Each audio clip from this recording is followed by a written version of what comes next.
So this actually came out on Tuesday that a number of major progressive legislators have been named to the House Oversight Committee. So before we get into the topic, please like the video and subscribe to the channel if you're not subscribed already. Now, it's not only Ocasio-Cortez. Apparently, Ro Khanna of California, as well as Rashida Tlaib of Michigan, and Ayanna Pressley of Massachusetts have all been named as new members of the House Oversight Committee on Government Reform. Now, if you're not familiar with that committee, in the previous session of Congress, that was Trey Gowdy was the chairman because the Republicans were at the head of the committee, and that was the committee that investigated Benghazi. It was one of the committees that helped to investigate the Hillary Clinton scandals.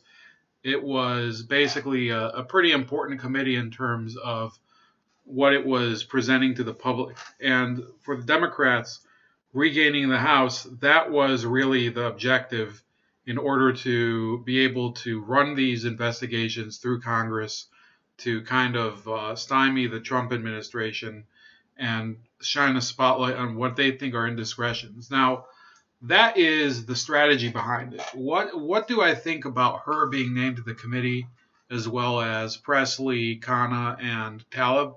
I think it could become potentially an embarrassment for the Democrats.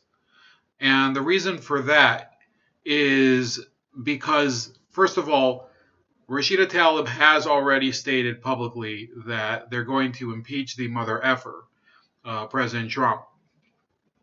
And that could cloud any future efforts to use the committee in order to come at the Trump administration and basically run them through the gauntlet and get for example, to hold an investigation and have it have openly political leanings was an issue. It was an issue during the Benghazi hearings. One of the Republican members of the committee at the time had said publicly in a huge blunder that the proceedings from Benghazi had hurt Hillary Clinton in the polls.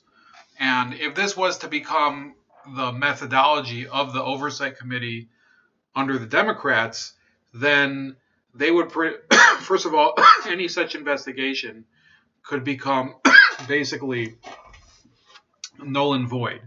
Because if it's a political investigation rather than a legal matter, then it could become an issue where any indictments that would come forward, the president would be able to deflect and claim that there are issues such as I would say entrapment.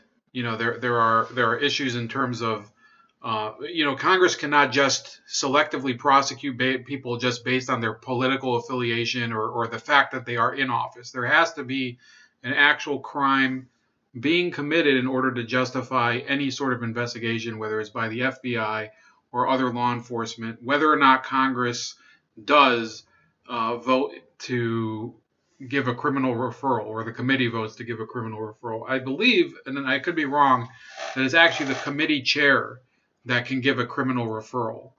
So the committee would then vote on a motion for a report, and that report would include a criminal referral to a law enforcement agency, which I guess would be the FBI, and they would investigate a person. Now, the problem is, so in this article from CBS, it actually claims that the first hearing of this committee is going to be of Trump's former lawyer, Michael Cohen. And the problem is that Cohen is so deep up to his neck in legal problems that you could see him actually plead the fifth for most of the testimony, because he's already basically been convicted by Bob Mueller for a lot of crimes. He's not going to try to aggravate his sentence by saying anything that would contradict prior testimony that he had before the committee. And the other thing is that he would probably be peppered with a lot of questions, such as whether he was in Prague whether he had handled payments that were explicitly from campaign donations. Now, the problem for him would be that if he were to admit to certain crimes that he committed with Trump's blessing, there could be more charges against him. He's not been granted immunity from anything. And if anything, if the Democrats were to grant him immunity for anything, it would be, in a certain sense, a huge problem for them because they've already portrayed him in the media, the pro-democratic media outlets that are out there, such as MSNBC. They've portrayed him basically as this slimy criminal who's helped Trump, and he's basically his lawyer, who his dirty lawyer and whatever. It's not going to be a good look for the Democrats if they try to accommodate Michael Cohen, okay? Or if they were to try to pressure the FBI to give some sort of immunity to Michael Cohen. So then that begs the question, who would be the next people that the Oversight Committee could drag before their hearings? Now, you could have people like some of the old intelligence people from the Obama era, such as James Clapper, such as John Brennan. Those could all be called, and they would be able to repeat a lot of their stuff where they were claiming that Trump is under the influence of Putin, or they would. It's not even a claim. It's often just an insinuation. So the issue with that, now this isn't as big of an issue as it was in the last Congress, because in the last Congress, if the Democrats were to aggressively question these people or bring them in and have them say something that could go against their case, the Republicans could probably give a criminal referral to the FBI, which they should have done in Brennan's case, because Brennan lied repeatedly about the Steele dossier. In this case, though, if you have to remember, if you watch any of these hearings, even though the Republicans basically are powerless on these committees because they don't have enough votes to actually pass a motion, they can still question these people, and these questions that would be broadcast usually on C-SPAN, but oftentimes on other networks, they could be diced into sound bites, and if they can get some of these people to squirm, such as Michael Cohen or whatever, it could actually torpedo the Democrats' case. The Democrats have not been very good at oversight, not since probably the Watergate era. The Democratic committees that are dealing with oversight have typically been kind of weak. You know, there was the Church Committee in the 70s that dealt with the CIA and other intelligence community issues and abuses. That committee was fairly successful, but that was a different type of era. You know, Senator Church had a very professional attitude. He was not doing it from a political standpoint. You know, the Democratic Party at the time was much different. This is a blatantly political move to put people like Ocasio-Cortez, as well as Rashida Tlaib, and the two other members, Ro Khanna and Ayanna Pressley. They are progressive, but they seem to be fairly professional. I'm not going to say anything negative against them in that sense, but you have to understand that once a position becomes blatantly political and persecutory, it does poison an investigation. Okay, that's why if you're following these hearings in the Senate for William Barr, they're basically showing that the Democratic senators who are questioning him, they're making all the hearings about the Attorney General, they're making it almost entirely about the Mueller investigation. They're not dealing with issues like civil asset forfeiture. They're not dealing with issues such as criminal justice reform. The majority of them aren't. I did see Cory Booker address that issue. It wasn't exactly the most stimulating conversation, but still, it was a little break from the Mueller investigation. The fact is that the Democrats have gone for broke, and they are literally obsessed with Donald Trump. They can't focus on anything else even for a moment. And that will be the problem with the committee, because as long as the Trump administration is in office, the committee can forward a referral, a criminal referral to the Justice Department. And then the Justice Department can sit on it. They can basically investigate it. They can come back to Congress and say, well, we didn't find anything worthy of pressing charges. or it could stretch out for well into the election. And what the Democrats don't necessarily want is for this whole Mueller thing, this whole Russia investigation to continue to drag into the 2020 election, when a lot of Americans have really moved on from 2016. We're already in 2019. It's approaching soon 3 years since the 2016 election. People are trying to look for the future. They're trying to break from the past, and you're going to see a real kind of a contradiction between the Democratic Party in Congress, which will still be focused on the 2016 election and trying to get Trump for it, and the rest of the Democratic Party, which will perhaps be trying to propose a fresh perspective. Also, because so much of the Russia investigation has been debunked in the media, and the media keeps stepping on a rake and making a fool out of itself with topics like the BuzzFeed story, which I'm sorry, but I haven't been covering all of these issues. It's just it's a busy time for me, at work and everything.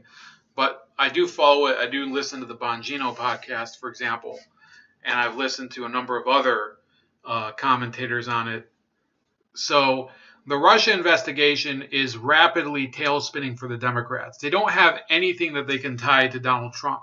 So they're trying to kind of segue into peripheral investigations into his finances or into his campaign contributions and things like that. Those are issues that they would have to lead to new investigations. And yes, does the Government Oversight Committee deal with that? Sure. But if they can't necessarily hammer down anything in the meantime, then you're just going to see them spin their wheels in the sand and kind of get bogged down. Another thing I want to mention, I think this is the best opportunity I'll have for the moment, is the strategy behind the government shutdown is that all of the other work that's going on in Congress kind of looks like a joke. They can't get any other major legislation done. So all of these committees that are in the House especially are passing these motions to bring a bill to the full chamber vote, and in many cases they could pass those bills, but they don't really have anywhere to go, because in many cases the Senate can just decide not to table the vote for that motion. So you have government gridlock. The government shutdown has basically handcuffed Congress. And essentially, the Democrats may have to deal with, especially as the shutdown is going on, but we don't even know, even after the shutdown is over, the gridlock could continue. And if they can't accomplish anything in their 2 years of controlling Congress come 2020, some of these freshman congressmen, besides Ocasio-Cortez, who I would say has absolutely a safe seat, I could be wrong, but a lot of these congressmen, the freshman congressmen from states like Virginia and states like New Jersey, so some of these districts that were won from the Republicans, they won't have any receipts to bring back for what they did in Congress. And in the meantime, they won't be able to campaign at home necessarily as strongly as they would have been able to, because they're kind of stuck in Washington trying to get their bearings. Their new opponents would be able to come and say, look, this guy got elected or this lady got elected. What have they been able to accomplish in 2 years? Well, not really much. We need to return government to a more effective kind of course. The Republicans will campaign in the House in 2020 on reopening government. Okay, it's not a message for everybody, but it's a message for some of the swing voters who did go for the Democrats in 2018, and they were probably thinking, well, we're gonna get good representation to rein in the Trump administration. Well, guess what?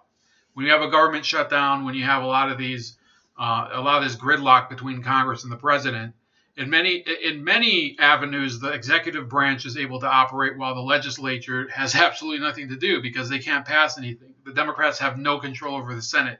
So any bills that they pass at the moment are kind of dead letters. So that's about it. Let me know your thoughts, because I know this is kind of a hot take on my part, but it is an interesting development for Ocasio-Cortez, Alexandria Ocasio-Cortez, Rashida Tlaib, Ro Khanna, and Ayanna Pressley to be put on that committee. I think it's going to be interesting. It could get kind of hairy. Some of these committee hearings. Ocasio-Cortez is not exactly good at handling topics, any topic in depth. And if she can't handle economic theory, which is supposedly her major when she went to Boston University, if she can't handle that in front of the media, I imagine there could be some very strange moments at these committee hearings when they're dealing with all sorts of legal matters and whatever. It could just turn out to be her grandstanding and virtue signaling about stuff. But if she makes some sort of statement where it shows kind of where she has no clue what she's talking about, it could really backfire on the Democrats that they even put her on the committee. So that's about it. Please like the video again. Subscribe to the channel. Subscribe to me on Kogoscope as well as on BitChute. And you can see all of my other social media right here. 1 second. Right here. See there? There it is. Have a good night.